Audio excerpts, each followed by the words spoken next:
So Never Let Me Go is such an intense, beautiful, like haunting film. It's based on obviously the novel. Had you read that before, or had you? Yeah, I read it in 2005 when it came out, because my mum has read all of Casio's books. And I've read most of them now, but only having sort of done the film and read this one.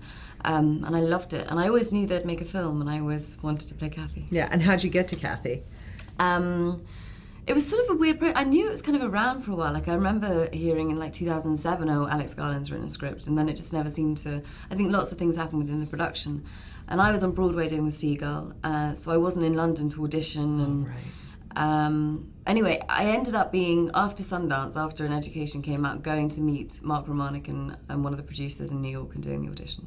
Right, I remember him from doing all the Madonna videos. I know. Not to date myself, but I was like so excited. I was like, wow, I want to see him take on this. I know. And the Johnny Cash video, which is just crazy. And the film obviously is about life and how we live it, essentially, and how our souls are different and what they mean, and is anyone more important or less important than another person. What did you learn making this movie? My favourite line from the film is at the end, where she says, she's talking about Tommy and she's talking about not being with him, and says, I remind myself I was lucky to have had any time with him at all. And that was sort of always my kind of, like, the hopeful sentiment, you know, the sort of how precious things are and how grateful we should be. I mean, someone said to me the other day they'd watched the film and they came out and they just called up their dad because they hadn't spoken to him in a couple of months, and I thought, that's a really nice thing. You know, I think it is about time being precious and about how you treat the people you love. Your fashion, you're kind of killing it these days. We singled you out in Vanity Fair from I know. The English Thank girl you. from the pub is now getting the best My dress. brother thinks it's hysterical.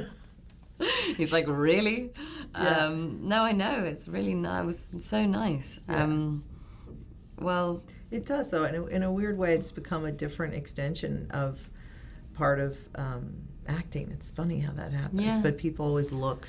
Well, it's like a whole new costume. It's like the costume that you wear to be the person that you are when you do, you know, red carpet stuff. It's like, sometimes it's something that makes you feel really comfortable, or sometimes it's like a barrier, you know.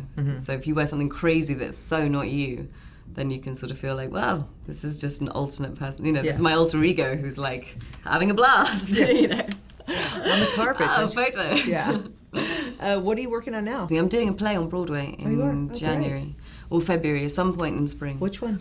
It's an adaptation of an Ingmar Bergman film called Through a Glass Darkly. Thank you very much. Very fancy. I know, it's very dark. It's sort of weirdly a sort of cousin of The Seagull in a way. It's got similar ideas. Part of filmmaking is so great. It's the magic of it. But I just would imagine the actual tedium of it. Yeah. Theater, you just kind of have to go out there. Yeah, and it's all adrenaline and no one can call cut. And I mean, it's a really particular feeling. I was stood on the stage in Chicago and was like, you know, and I don't walk onto a film set and go, it's different. It is different. Yeah. Oh, well, it's great to see you. I love the movie. Thank you.